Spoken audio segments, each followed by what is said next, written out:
I mean, you can wind the clock right back to how you started in like health, nutrition, fitness, like as early as you want from a training perspective or from a vacation perspective, but give the guys a little background of how you got to where you are right now. Okay, I mean, at a training level, I've been into lifting on and off for like over 20 years now, 23 odd years. Started as a kid doing rowing training, so 14 years old, 14 to 16 odd, was doing anywhere between 13 and 15 hours a week of rowing training. It was punishing. We were super fit, to say the least, but I was a skinny little guy, not an ounce of muscle on me, but not an ounce of fat either. Fast forward through university, I just got fat and lazy, basically. Who didn't? Drank a lot, ate a lot.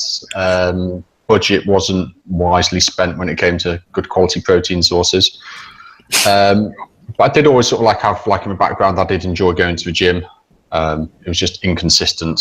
But then post-university, I got a job in the health food industry. I was just doing data input at Savant Distribution, who bring in the Udo's Choice range products, amongst other things. And I just ended up starting working with a marketing manager in there and ended up enrolling marketing. Bearing in mind my degree was biochemistry with molecular biology, I felt I side shifted slightly there and didn't really end up doing what I was supposed to. From there, like the main product, like Udo's oil, I've been a fan of that for a long time, and it was through that I sort of got involved in the forums, got involved in the sponsorship side of bodybuilding, and sort of like... What does that mean? You got involved in the sponsorship side of bodybuilding. Were you looking for athletes to sponsor, or were you receiving sponsorship at this stage? What do you mean by... supporting the sponsored athletes, dealing with them, finding new people who like the product and wanted to promote the product, just finding ways of getting the oil to market, basically. Because it was weird. It was one of those ones people actually came to us initially. So it was actually just a bit before I started when it started becoming a bodybuilding product for the company. It's just a general health product prior to that, and basically bodybuilders saying, "Oh, it's really great when I'm cutting," or it's just a really good clean source of fats. And so I possibly spent a little bit more time than I should on the forums and chatting away to people and sort of building up, like, I don't know, at one point I had a bit of a name as the fat man. I was going to say, so let me jump in there. I mean, I first came across yourself like, 10 plus years ago, maybe. I mean, time just escapes me now, on Natural Muscle. I remember that when you were dieting, and it probably because you were Impact, right? When you were dieting, you got your fats from Udos oil, 369, and you can probably correct me if I was wrong there, but a nice blend of all the essential fatty acids and stuff. And you know, that was just, I can just remember that being the de facto. Like you had a bottle of Udos in the fridge, right? You had to keep it cool, if I remember rightly. And I remember a lot of us were just like, that's just how we got our fats in, because at the time we were sort of eating, and it makes me cringe now when I think back to it, broccoli, turkey, rice, and you know, it was like, how do you get your fats in if you've you know, you eat these like clean foods? And it was just you know, obvious. And to the latter point, if I had a fat question, and still if I have a fat question, I would still, you know, ping you on Facebook or ping you in the forums and say, like, I've got a general fat question, because, you know, I'm much of a generalist, but I always keep contact with people who I feel are a specialist. And I think you used to attend the Savant sponsored like Udus Erasmus lectures and stuff, and you seem to be like a sponge of knowledge for that, especially working in the marketing. I guess you were, right?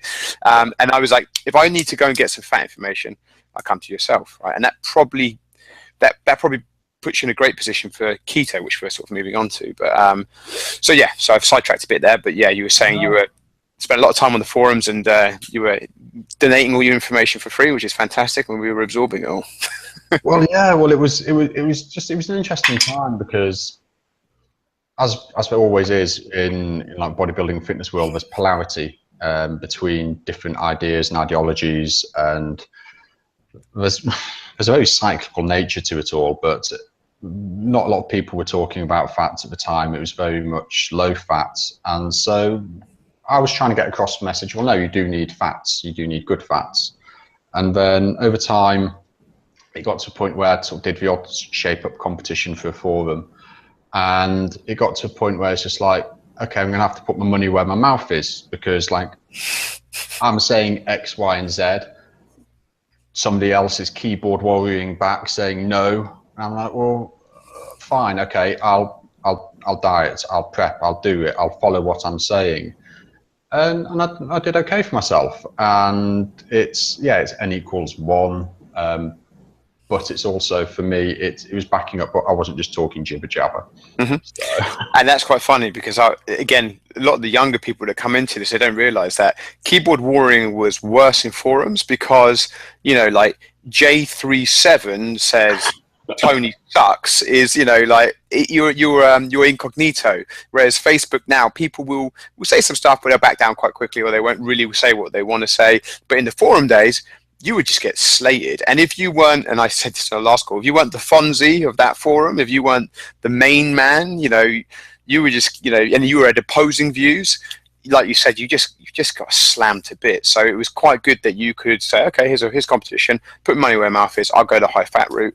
And just to backtrack to what I said a minute ago, I was definitely a low fatter, but so because I felt like my allowance of fat was lower, that's pretty much why I looked at Udos and stuff, because if I don't get a lot of fat in, I better make sure I'm hitting the essential fatty acids, and I better make sure that the fat is, you know, good quality stuff. Now, of course, we need to balance all the fats, but that's just the way I kind of saw it. So I'd be one of the guys that are probably like, well, you know, Tony's a bit nuts, I wouldn't be having all that fat, but, you know, like, but at least we know who I was anyway, because I was the moderator on most of those forums. Exactly, yeah. Okay.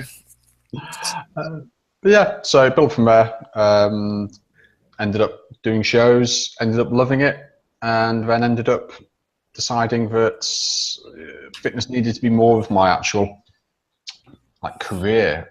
So moved out of marketing, took up personal training with my other half, Charlie. But talk to us journey from Tony, the bodybuilder at some stage, transitioning towards Tony, the ketogenic diet practitioner. Okay. You know. Well, it was, I mean, a huge part of it was, I mean, I've got a condition, ankylosing spondylitis. I was diagnosed with that in my early 20s. I think I was about 22 at the time. What is that? It's an arthritic spinal condition, so it affects mainly like your sacroiliac joints. They over time just fuse together, but it also affects other smaller joints. And it came about, it manifested. I thought I'd pulled my groin, and it just wasn't going away, and it was just getting worse and worse and worse, and it got to a point where I couldn't even get out of bed and had to slide down the staircase on my back to get to a phone. I shouldn't laugh. I'm sorry. I was a mess. Then found out what I had and got onto a treatment plan pretty quickly, which involved some fancy immunogenic drugs. I was actually got onto a trial for those, actually, for infliximab. It's available in different names. I think you call it Remicade in America, and it's not even called infliximab anymore in the UK. We've gone to an early onset trial. It really helped. Like literally, boom, all my pain went from all my different areas. But then over the next sort of 4 to 5 years, everything was coming back. All the pain was coming back online. And I was starting on NSAIDs a lot. So diclofenac, which is actually recently, they've stopped prescribing it in the UK. That's an NSAID, non-steroidal anti-inflammatory. For anyone watching, that's non-steroidal anti-inflammatory drug. So like ibuprofen times 20. Yeah, just nasty, nasty pieces of work. And I was walking through the woods one day. Well, walking out, my version of parkour. Shuffling. Yeah, jumping around like an idiot. Sprained my ankle. Weeks later, my ankle was still a mess, and it was doing my head in. So I decided, right, I need to knock these anti-inflammatories on my head because they reduce inflammation. But the way they do that, well, they reduce pain from inflammation. The way they do that is by knocking out the actual repair process to a greater or lesser extent. So Right. So just again for everyone, you when you get injured, you get inflamed. Inflammation is your body's way of attempting to treat the situation. If you take the NSAIDs, then you're gonna sort of delay, defer, or mask the issue, and that's obviously not great if you've got all these training goals and whatnot. Yeah, no, exactly that. For anyone who's training, God, no, don't touch them. But basically, at the same time, so I said, drop those. I'd had tests from an intolerance point of view come back, which had various things to avoid. Was that private or GP, the test for intolerance? Did you do that? It was a private one, so it was IgG. So it was a blood test. So it's like a slow burn antibody type thing that they test for just food intolerance. Various things came back. Long and short of it was I ran ultra low carbohydrate for a while, a lot of oil, and everything got a lot better, like a lot better. What prompted you then to go ultra low carbohydrate? Was that because of the test, or were you already doing the test? What was the trigger? It was twofold. It was in the test, there was a few carbohydrates, like the common stuff came up, like wheat and things, which arguably I probably don't have a horrific issue with it anymore. But in the background of that as well, for ankylosing spondylitis, a lot of people respond badly to starch. It's quite a complicated sort of potential mechanism for it. There's an antibody that we have, HLA-B27, and there's a bacteria, I think it's Klebsiella, that's got a very similar protein in its outer coat. And the running theory is they like starch, they multiply, your body gets primed against this bacteria because you've got a bit of leaky gut, so some gets into your bloodstream, your body's primed against it, and it starts kicking its own ass. So during that period, I found that low carbohydrate, high fats worked really well for me. But at the time, I didn't have the willpower to stay on the low carbohydrates. And so I'd flake on and off. And it's culminated really, it's mostly been in the last sort of 2 to 3 years where I've tried as consistently as I can day to day just to avoid starches. And the net result is I'm on 0 medication. I have no follow-ups with rheumatology. As far as they're concerned, I don't have a disease basically. So a lot of people when we talk about keto, especially bodybuilders, I don't know why, they get massively fixated on keto being this magic weight loss tool. And people either go, oh, it's a weight loss tool, that's great. Or they go, it's not a weight loss tool. You can lose weight on the same macronutrients. You mean to tell me that people in the fitness community are religious to certain beliefs and clash in the middle? No, I don't believe you, Tony. That can't be. I've never seen that. It is. It's a surprise, Alex. I mean, you'll have to go online, research it. You might find. I can't say I've ever seen it. I don't believe you. I've got a few people that I've taken under my wing to do bodybuilding show prep competitions, but that isn't my business. Like I've got a few people that I have an invested interest in because they're friends or I think they've got extreme potential, and I do those. So I don't do prep anymore. But my take on this is that you talk about the cutting and people getting all shitty about keto, is that as long as you have those bolus protein ingestion points and as long as you're weight training, then the way I look at carbohydrates and fats is they're more of an energy source, and obviously there's a little more to fats than there is carbs. In fact, carbs aren't essential and there are essential fatty acids. So really, if you have these bolus protein to stimulate muscle protein synthesis, your weight training, right, just manipulating your calories via the carbs and fats is really not going to have there's not going to be a difference in effect as if you keep those other things static. So if someone can have better adherence by using fats for energy than carbs, or vice versa, to me as a prep coach, they're just things that I can use. Or for me, for someone getting someone in great shape for the summer, or someone wants to build muscle, you just manipulate those variables, right? And to your point, if you feel that for a health reason, you prefer it, anything that's going to assist with adherence, thumbs up.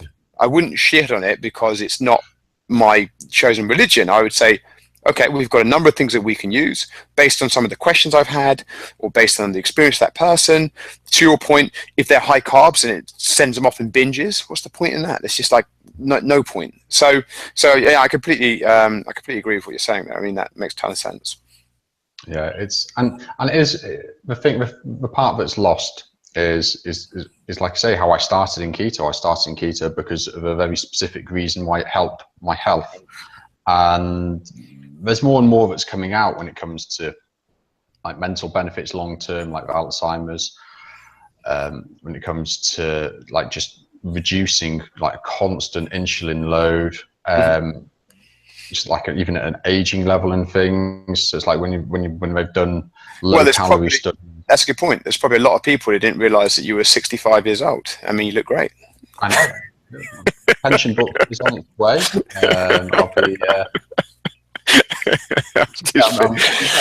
I'll be a master far too soon, and then I've got to compete with big guys. I can't just hide away as a middleweight anymore. Yeah, well, you could maybe do both. I've seen guys do both shows. I mean, it's probably a good time. I mean, there's some people that watch this and they'll be completely au fait with keto. I mean, I, for example, have a rudimentary understanding. The reason I have a rudimentary understanding is I had a guy that I worked with that wanted to weight train, get more muscular, and same as yourself, he didn't respond well to carbs. He really struggled with it. He would be continually bloated from the inside out. I'd never seen a guy react like this. So we moved him to keto. He's doing keto now. He gets on with it fantastically. I actually hit you up about, I think 3-4 months ago. I was picking your brains on keto. He actually got Keto Flu, which I was pretty naive to. I was like, well, we're just messing with his fats and carbs, And then I just started, I started reading up on Keto Flu and up and so. So why don't you give people just a rudimentary or a basic overview of the principles of keto? Okay. That would be probably really interesting for some people watching this.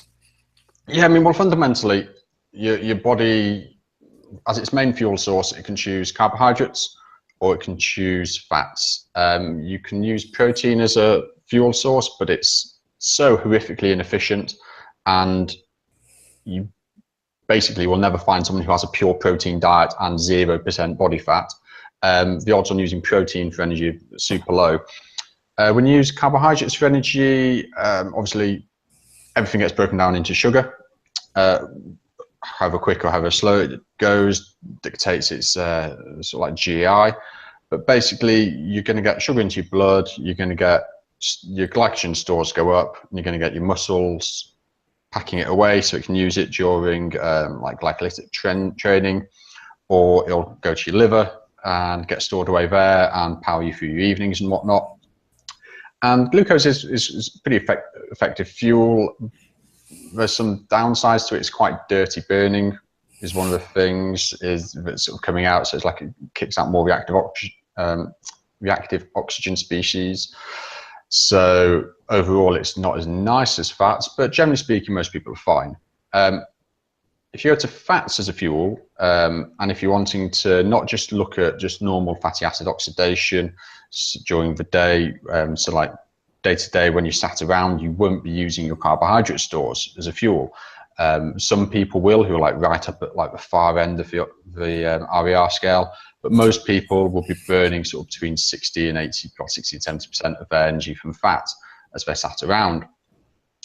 If you want to sort of crank that up a notch and remove carbohydrates from the equation altogether, so if you get carbohydrates below 30 grams, what then happens is your body needs to start getting energy from fat in a different way. And in order to do that, it starts kicking out these things called ketone bodies. So the liver processes fatty acids, starts breaking them down into these ketone bodies. So you've got like beta-hydroxybutyrate, acetylacetone, I believe is the other one, and the third one, which I always forget.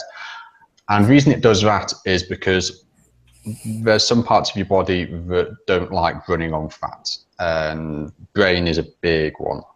It will run, it's like 20% of your calories your brain burns, and it likes to get that from glucose if you have glucose available. When you don't have glucose available, what happens is ketone bodies will pass through the blood-brain barrier, and they'll provide sort of 50 to 70% of the calories that it requires, it'll still have like a small, like obligate amount of glucose that it wants. If you're not getting them in your diet, usually a ketogenic diet, sort of sub 30 grams of carbohydrate. If you're not getting them directly, you will generate from gluconeogenesis. So you'll convert proteins into protein you've eaten. By the way, people always say, "Oh, you'll catabolize muscle." This is one thing that drives me nuts because, you're gonna have to be in a really extreme condition to start catabolizing muscle tissue. Now, what's more important is that most of the people that I hear this said about, I'm like, you're weight training, you're eating plenty of protein, and you're not sub 10% body fat.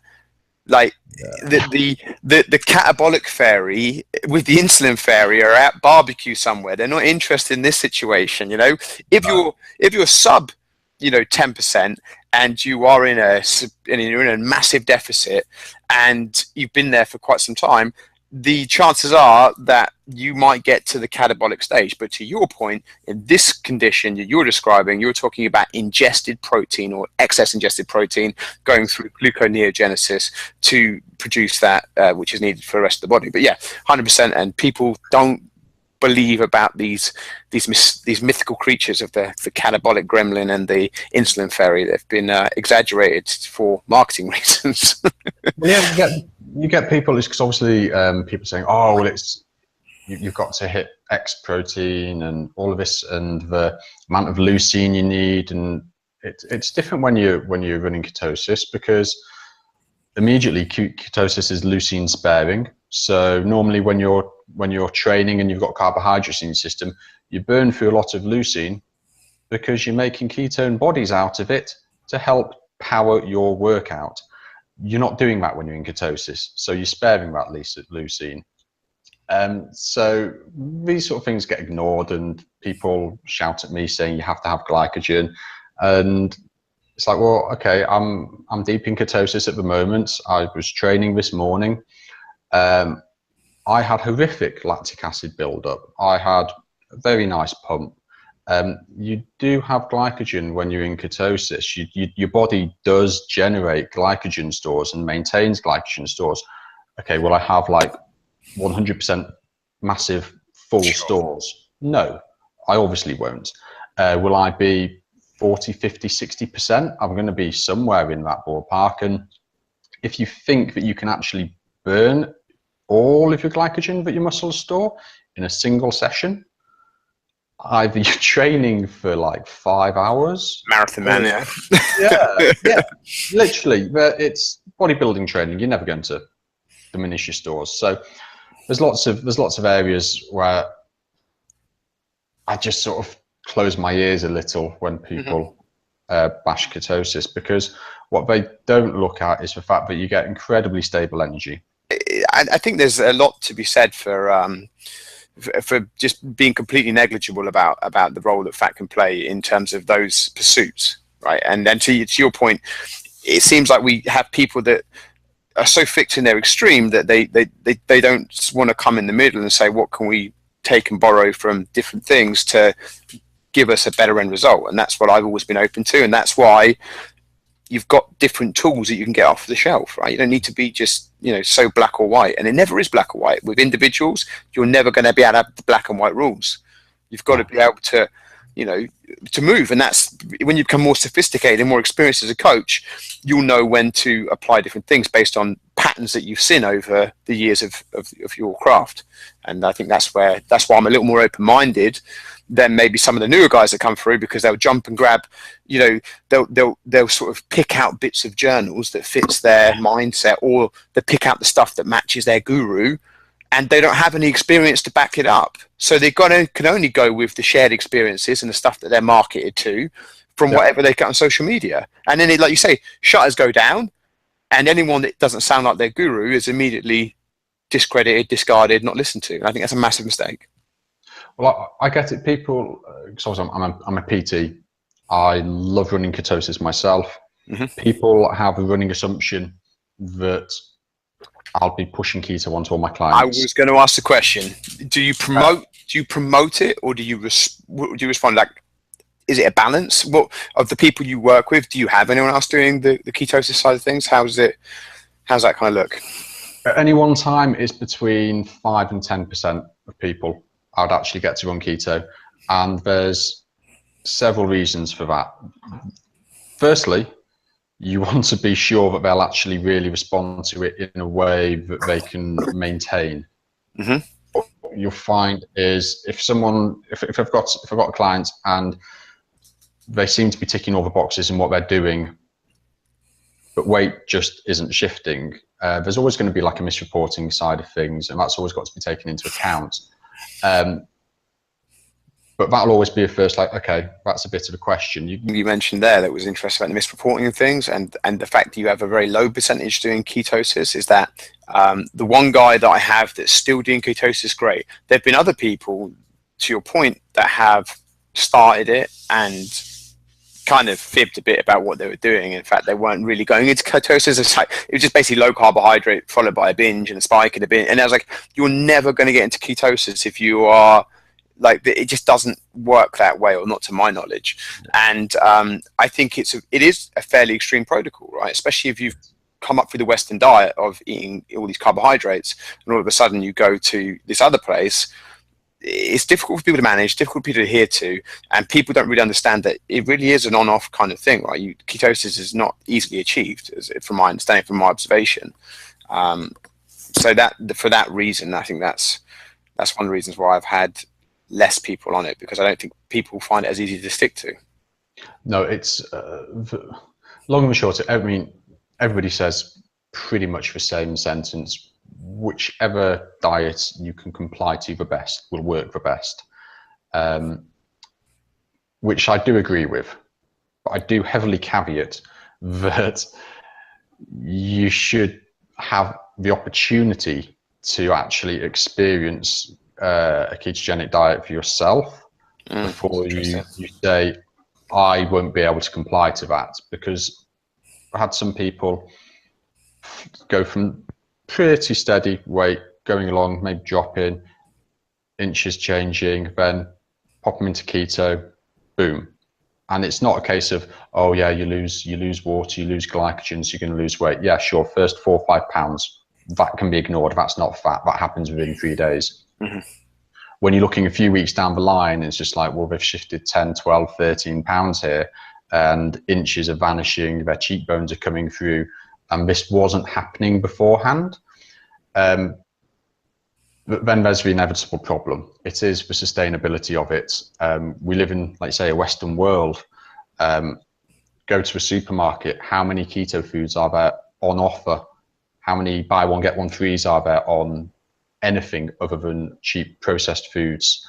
And it's refined carbohydrates are so easy to get hold of and so hard to avoid, especially in social settings. People find it very hard, but you've got to have a lot of willpower to follow keto. So for me, easy. I do it for my health. If I were to be grabbing those cheap things. That's a hell of incentive though, isn't it? To stick to the course. If you're going to start throwing that stuff in and you start falling off the wagon, I think it comes down to anything though. You've got to do something for an amount of time for a habit to stick. You know, any habit. You know, like you have to put it in. It takes effort, right? It takes a catalyst. The catalyst is 4 weeks of this approach. And if you came up through the bodybuilding that I came up through, of just like ridiculously low calories, and that's just the way we used to do it, with like very high protein, low calories, it was miserable. I was rated, like, I dieted for like 9 months for my first competition. I was eating nothing but broccoli, turkey and rice, more or less, oats, basmati rice, turkey. And if you can do that for 9 months, and by the way, there was one cheat meal a week. That was the way we used to do it. You know, very low calorie and a high one. And I got shredded, but it was miserable because I was just continually surrounded by all these foods. But what I'm saying is, you know, I got that into a pattern, and then it became the norm.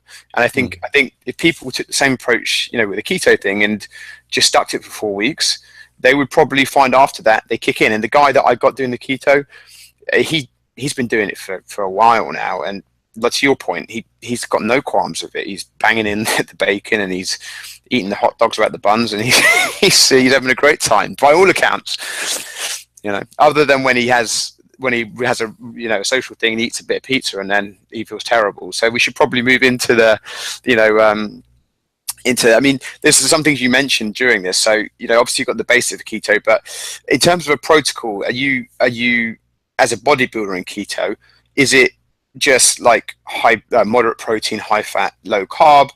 You know, how do you use that for bodybuilding? Yeah, well, that's another. Yeah, you're right. That's another thing that comes up a lot. You can't run keto. It's only 15% protein. That's not enough protein to bodybuild on. It's like, well, no, I run about 30% protein, which works out best part 2 grams per pound. It's quite high protein, really, and I'm still in ketosis. I still do my tests. I still pass them, like my P-ships. So you're sort of sidestepping that ultra low protein thing. I would say that there's room for me to potentially go lower on protein, sort of like 20 to 25. I tried at one point, I did drop all the way down to 15%. So fats were huge at that point, they were like north of 80. That was actually just to see if I found any additional energy benefit from it, so see if that changed the way I felt within ketosis. It didn't, so I went back. How did satiety affect? Because people eat protein because it's quite satiating in terms of it makes you feel full. But I feel, because again, I'm more on the, and this is probably good for everyone to realize, I'm a very, very, very high carb guy. I'm a very moderate to low-ish compared to most people, the weight trained bodybuilder. And then, we're missing out fats. And then I'm pretty medium to low on fats. But I forgot my train of thought there. But well, I have completely forgotten my train of thought. What was the question I was asking? Where was I going? Like the hunger levels regards to. Oh yeah, satiety. So yeah, on the satiety side of things, is there a difference when you move to higher fats, lower protein, or moderate protein, slightly lower fats? Did you experience any difference there in terms of satiety and stuff? It literally made no difference. You say that. That really wasn't worth spending 5 minutes trying to get out. Yeah, no, it really wasn't, dude. It really wasn't. No difference. Okay, but then from a performance aspect, did you notice any changes in your performance in the gym, or? No, none at all. And that's one of the interesting things as well, because I go through phases. So like at the minute, like we had at a big wedding last weekend. So last Sunday, that was just a eat all day, whatever they provided. I'm not going to try and not do that.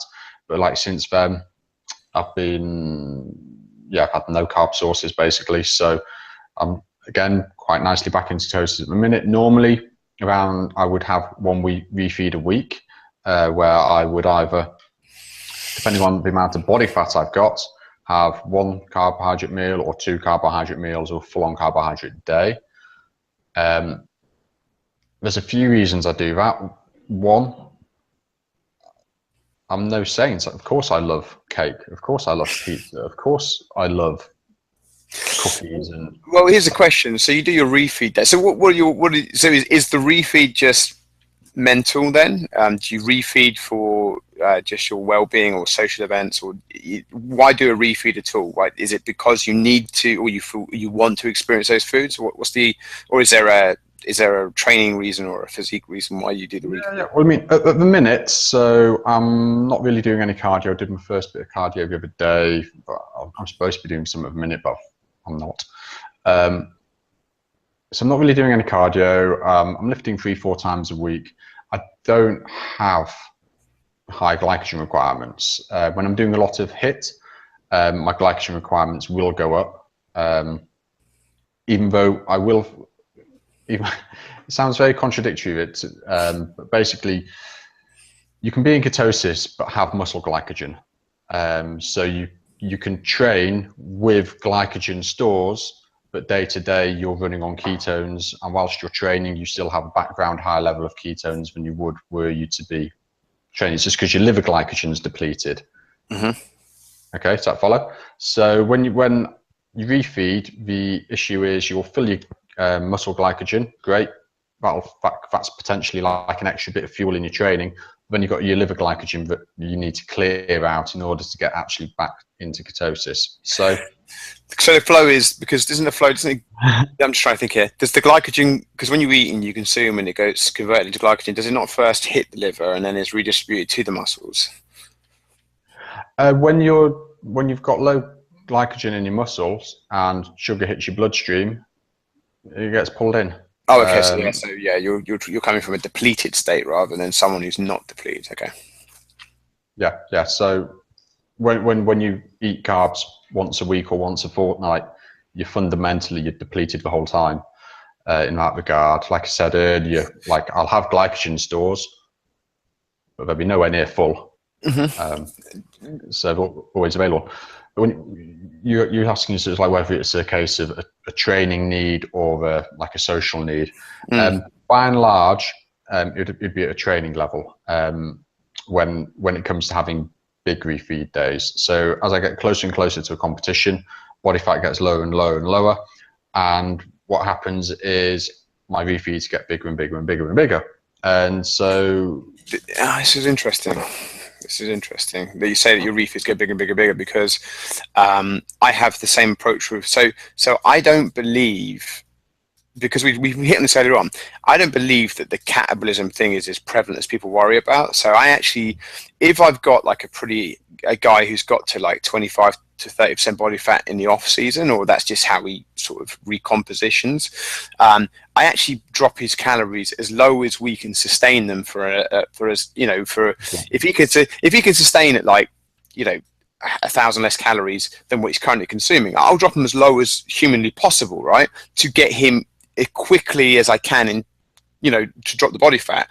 I don't think it's gonna, two things, it won't change his gym sessions because he's still got a lot of fat that his body can use as energy. He won't maybe be as efficient as good, but that's not the concentration, right? We're just concentrating on doing something to keep the muscle protein synthesis elevated.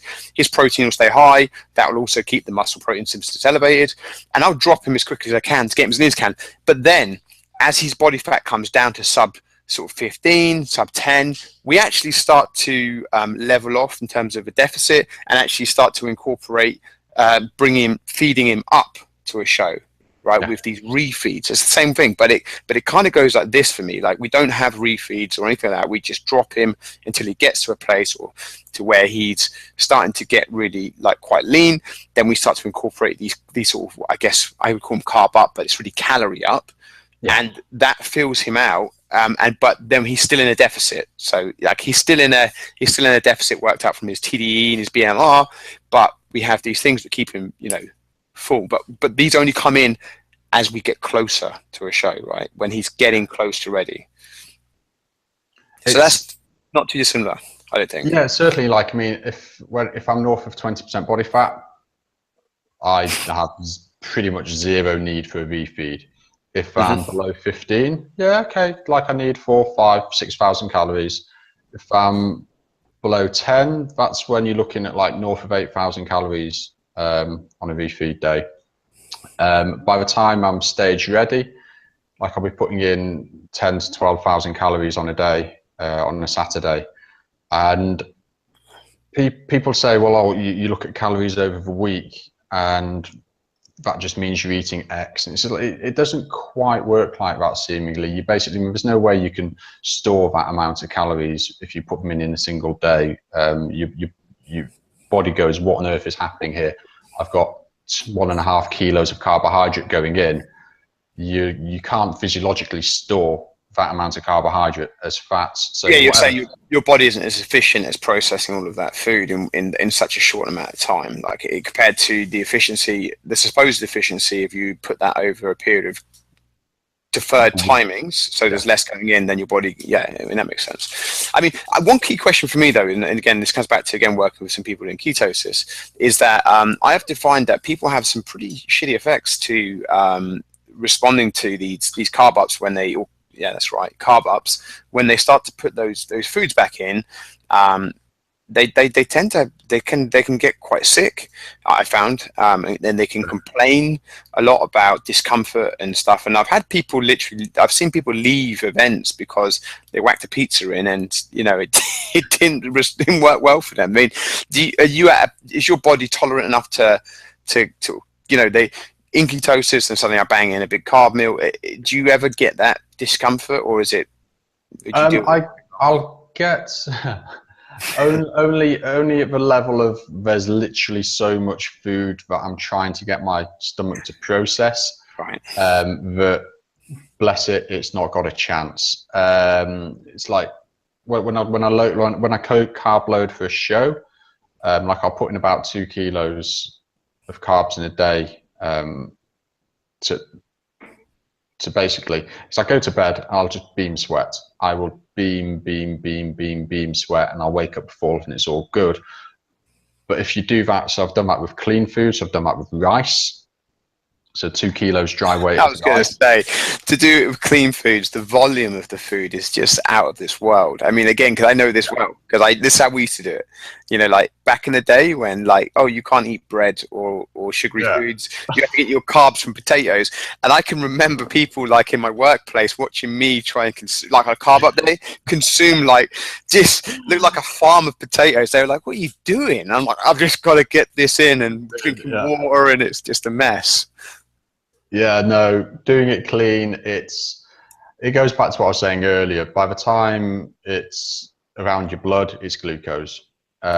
So when I carb up now, it's a case of sugar wins. Also, from my ankylosing spondylitis point of view, that responds to starch. It doesn't respond to sugar. Give me a second. That'll be fine.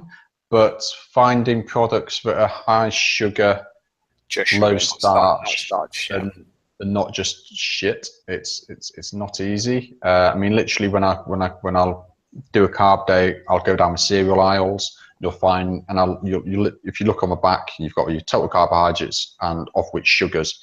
I want those numbers to be as close as possible and as high as possible. So things like Lucky Charms are like an incredible sugar to starch ratio. They're basically just sugar. Whereas if I was to do Weetabix, I'd probably be feeling a bit more lackluster from a joint point of view. Right, yeah, I can imagine. But, I mean, do people typically have these? The people that say you're more sedentary lifters or ketosis, do they typically include these refeeds weekly, or is this something that's not really seen outside of like bodybuilding or performance pursuits? People that not certainly when you first start someone on ketosis, you want to make them aware that down the line there is going to be days where they will be able to enjoy carbohydrates. But no, the first month or so, it's not even on the radar. But you need to make sure they're establishing themselves in ketosis. You need to make sure that it supplies energy properly for them. You need to make sure that they're running fine. They get entrenched with the habits. That means they can keep doing this. Now, it's worth mentioning about Keto Flu. Now, I don't know if you've experienced this or something, but the guy that I had, he really got some serious keto flu. Is this going to happen? Whatever, when you start to move from using glucose to ketones, can this be managed with like salt? And is this down to fluids? Could you talk to us a little about Keto Flu? If you have experience with that? Yeah. I mean, personally, I don't get it full stop. Don't know if that's luck or knowledge. I've never had it, and at the time when I first started keto, I probably wasn't actually read up on it enough for it to have been knowledge. So I think that could just be luck on my part. But yes, I mean, you nailed it on the head. For most people, it's salt. They don't have enough salt intake. When we batch cook burgers, so we cook up it's one of our favorite meals, burger salad. Do homemade burgers. They've got 4 grams of salt per burger. Is Charlene on ketosis? Yes. Ooh, that's handy then. So you've got a good support network in your house then.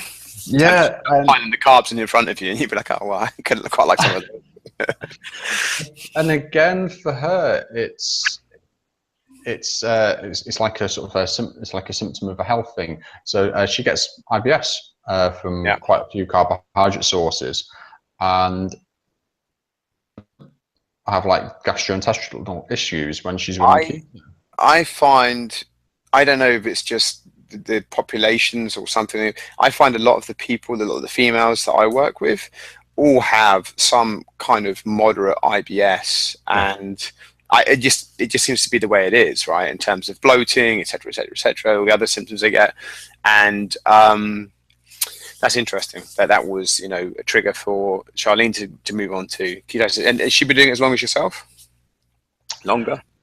No, not as long. I mean, we've been together 3 years, coming up 3 years. So she, to be honest, not too long after we started seeing each other, she started moving towards reducing carbohydrate load, and it was a case of, she thought she'd try eating how I was eating, and then it was a case of, where's my IBS gone? And could it be that big of an influence? There are still some triggers. It's not like total. 100%. One of the closely related to this is people that I get with IBS. I start to move into, it's going to sound so contradictory to what we're discussing, but we do trial the vegan side of things, try and move them away from certain things, and sometimes it works. Sometimes there's no effect, but it's interesting. I've never really thought about using the keto approach as a, you know, like you said before, like until you actually try something, you can't really write it off, you know. And with the populations that I work with now, it's more like executives of companies. So, you know, for them, if we can find a strategy that helps with health, is manageable, adherable, then I would definitely, need to roll ketosis or the keto approach into that toolkit, which I haven't done historically, by the way. So for desk people, what you'll find is the lack of a slump is a really good reason to do keto. That's a good point. As well, if they have issues where they've got a really hectic day, and they've got up, they've had breakfast, they've planned ahead, they've got their lunch ready, but they're called into a meeting, and then they're stuck in the meeting. They keep performing in that meeting. They don't have the same issue. Like I can get up, like I get up at 5 every day. I make myself a coffee I use like coconut milk. Let's get back to like a day in the life. I mean, I'd be really interested to say, so you touched on it, you wake up, you have your coffee, you go do your stuff, you're probably super alert because your instincts are saying go kill something. So you come back and you're hungry and you kill something, which sounds like it could be like a steak or something. But just talk through like a day of a fitness guy, a natural bodybuilder, and how he would approach a day. And this is like a maintenance day, not necessarily a prep day. What would that look like in terms of for food? It's just, cool. Like I say, up, coffee, go out. Whilst I'm out, Charlene will happily make my breakfast. I live in the dream. Very, very nice of her. Basically, for that, I should be able to remember all the ingredients. I don't do it myself. We use beef protein, Udo's oil, usually coconut oil, but we've not got any at the minute, so double cream instead. Chia seed, Beyond Greens, so it's like a greens product. It's like a blend of dried green food. Why beef versus whey? Why beef protein versus whey protein? That's coming up in how it's served. Okay. Because that's fine. It's a good question though, because then some frozen berries, because berries are like super low carb but super high in phytonutrients. And what else goes in? A spoon of multivit powder, just for the sake of it, because it's like a fraction of a penny and it's not going to hurt. I'm keen to understand what this looks like when it's finished, right? Okay, blending, all right. Blend it all up, stick it in a tub, stick it in the fridge, and you'll remember Angel Delight. I don't know if your American viewers will know what it's like. It's basically, it comes out as like a protein mousse, and well, we think it's delicious. It sounds like space food. But there's a big thing of space food coming our way. Is it so? When you blend it up, you put it in a tub, and you put it in the fridge, and I guess it solidifies. So, Angel Delight, for anyone that's watching this, is like a whip. It's like a flavored whip. It's dead nice. And you stick that in the fridge, and it sort of semi-sets, and it's like a nice whippy kind of like consistency. Is that how yours? Yours sounds like it would be thicker though, because it goes pretty firm, like quite a thick mousse. But what we found is literally we use bulk powders hydro beef as the beef protein, and we stumbled across this by mistake. If you use any other protein, basically, like a couple of like the my protein, beef protein kind of works. But if you use a whey protein or a pea or like any vegan proteins, any of those, no, you've got a bowl of protein shake. But if you use Hydro Beef, it sets into this mousse, Right. and it just means every day we start with like a bowl of pudding, and it's fabulous. And then you're heading towards lunch, and lunch is. Yeah, it'll generally be dictated by when Charlene's hungry, because she eats while I'm out the house, so it sort of works on her cycle more. But anywhere between 12 and 2, but sometimes as late as 3 or 4 if we're busy, or we need to go train, and that's the only time we're going to get to train. And then evening meal. What is lunch? Lunch. Well, what have we got this week? I think this week I've got a fast. I'll go to last week. Yeah, I was say rewind. Last week I had it was like spicy sausages and pork chops with like just a large leafy salad. So it's like leafy greens, tomatoes, cucumber. We actually tried this week for the first time a small amount of grated carrots to see if we could cope with that, and that's fine. That actually just added another flavor. Olives, sun-dried tomatoes, Big salad, ton of fats with your saturated fats, I guess, in the meats, right? Into a big salad. And then would you use oils on that as well to up the fats, or? Sometimes, if I was to have like a chicken salad, I'd either stick like an olive oil dressing on that, or I would be excited about the amount of peanut butter I was going to get it to eat. So you pick your battles. Yeah. Okay. So we got fruits. Is that the completion of? That sounds like some good food. That sounds. Yeah. So like dinner is usually if we've had salad for lunch, we'd have roasted veg for dinner. If we've had like a beef or something for lunch, we'd have maybe chicken, so we can have some sort of treat like the peanut butter or the cream alongside it, or we do like a chicken thigh curry, that kind of thing. It's interesting, like for our clients, we do like different recipes and stuff, and have like a whole thing where like it'll automatically like put recipes in for them and like work out calories. But basically, we just got it set up. We got, Myfitnesspal. We just got fed up with clients using Myfitnesspal and going, "Oh yeah, I ate this. It's fine." And you look, it's just like, why does it say a donut has got no carbohydrates? Okay. Here's a really key thing. I'm glad you brought this up, and I've had this. I've had these these days. So Myfitnesspal crowdsources information, and what that means is that me or Tony or anyone, of varying skill and effort, can go and create listings of foods. So if you use Myfitnesspal and you search for a food and you get a list of options, it's like the Wild West. Like, some could be pretty damn accurate, others not so much. Now, if you're tracking your calories, your macronutrients by these tools and using them as gospel, you're going to come unstuck pretty damn quickly. So that's a really interesting point. You're in charge of your own quality control, your spreadsheet, Tony, because I guess you're going to a very high level of due diligence to make sure that it reflects as accurately as possible. And remember, food labels are only like 80% accurate, if that. But it's a yardstick. And if you're consistently using the same yardstick, right, the ones that you put in for your clients, then you can use that as a benchmark. Whereas if you're using other people's willy-nilly inputs, you don't really have it. You've got an even worse benchmark, if that makes sense. It's exactly that. And it just makes it easy.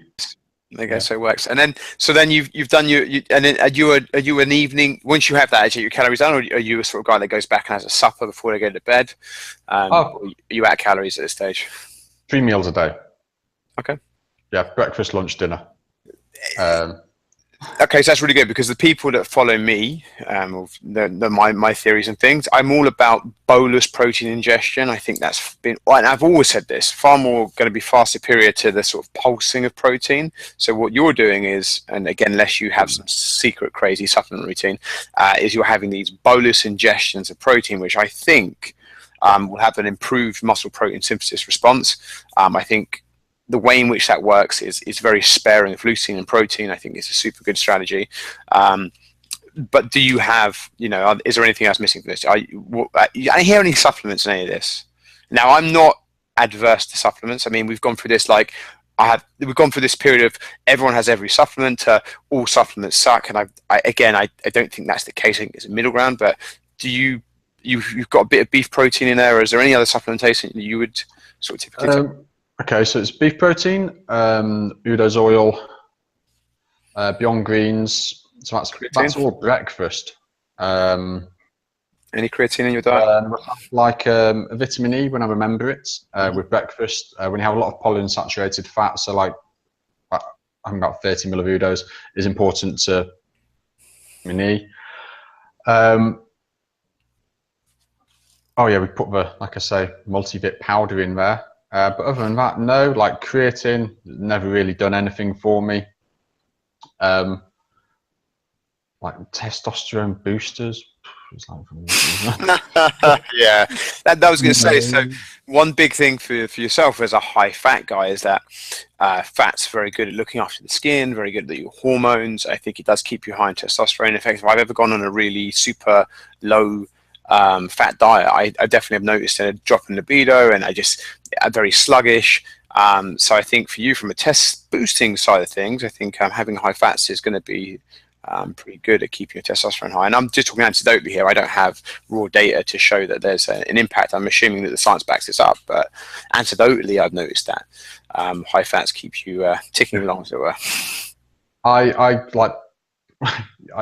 read it all the time. It makes me laugh when it's guys who I know disagree with my high fat approach. When I read their experiences of getting to stage, I'm feeling down, and I've got no sex drive, and I'm just tired. And they're like, well, I've just smashed out another 4 PBs this week. I'm horny as a goat, and I only needed 5.5 hours sleep last night, and I'm absolutely buzzing.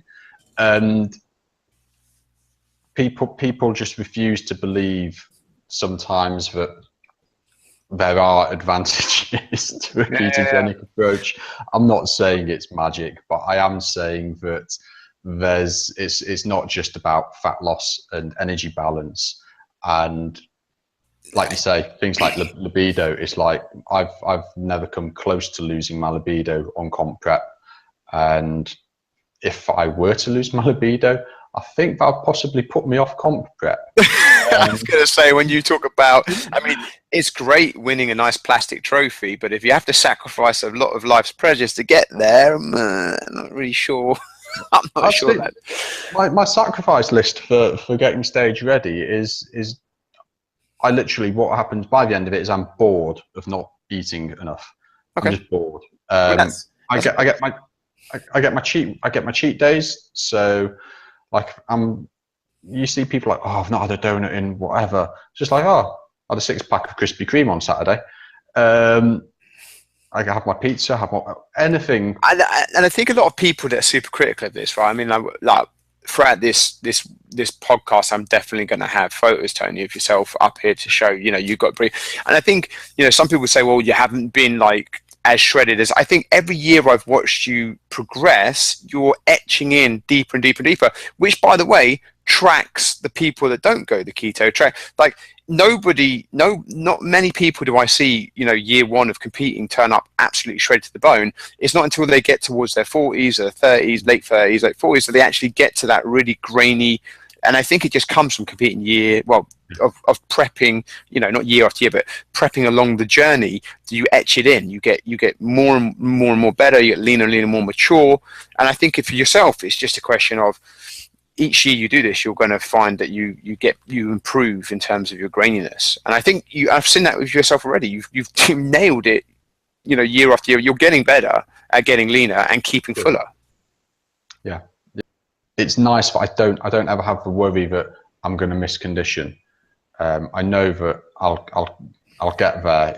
It'll happen, and if it's not happening, I'll just turn up the output near the end. That kind of comes back to, so you're hitting something right there. You're not worried that you're going to hit conditions. So one big thing I always hear, and I'm a big proponent of this, by the way. So I always say keto, vegan, high carb, low carb, Atkins, you name a protocol, most of those manipulate calories, and it's a reduction in calories. So one big thing people will say is, oh, of course the keto guys are losing weight because most people that suddenly drop their carbohydrates don't immediately understand how to replace those with fats, so they drop into a deficit.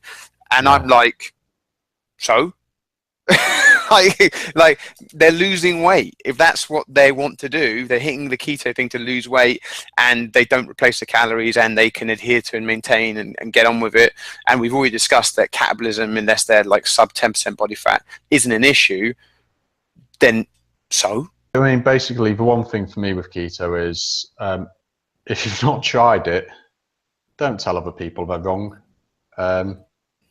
It's simple. No, do because I enjoy what I do and do it on Tony's Facebook so I can watch it, because I love watching it. You know? So Tony, you're a PT, but you also I think you're looking. Do you take online clients and whatnot? And if you do, how can they reach you and find you? Honestly, I prefer face to face. Where are you based? Based over in Leeds. So yeah, if anybody's wanting tapping up face to face in Leeds, then do get in touch. Or if you want to contact your website, it's bemorefit.co.uk. Be more fit, which we're down here somewhere. Yeah. And in the description to this video. Yeah. Cool. I'll tell you what, I really appreciate the time. That's been super interesting. I've definitely learned some stuff, and hopefully people have stuck with our rambling.